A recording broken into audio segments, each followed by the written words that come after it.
2 jours après le second tour des élections cantonales, on continue de parler politique sur Grand Lille TV avec la victoire de Mehdi Masrour dans le canton de Roubaix-Est. Le socialiste s'est imposé face à Kevin Soré, candidat du Front National, avec plus de 60% des voix. Un faible écart au final dans ce fief historique du Parti socialiste. A noter tout de même que Mehdi Masrour fait mieux que son prédécesseur socialiste dans le canton, Bernard Carton. Baptiste Blic a rencontré hier le nouveau conseiller général de Roubaix-Est. Je vous propose tout de suite d'écouter donc ses premières réactions. Il y a un bon score, mais en même temps, on relativise. Quand on voit que sans rien faire, sans lever le petit doigt et sans programme, on peut se retrouver au deuxième tour et même sur Waterloo faire 45%, ça questionne.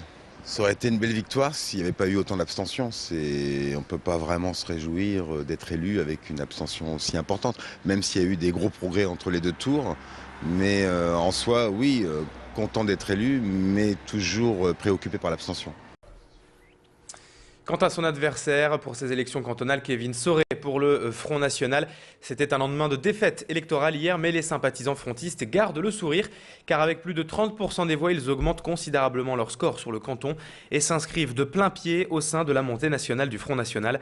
Pour Kevin Soré, l'heure est donc au dépouillage précis des résultats, mais aussi et surtout à la préparation des futures élections présidentielles notamment.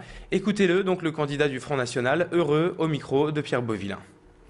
Je suis heureux du résultat, puisque contrairement à ce que mes adversaires disent que c'est un vote de contestation, le Front National a bien prouvé son implantation sur Waterloo et avec la progression d'entre deux tours, ça prouve aussi que les Waterloosiens et les Roubaisiens voulaient avoir un élu FN. Donc ça me dit qu'il va falloir travailler le terrain et être présent, être un élu de proximité, travailler pour les prochaines échéances politiques.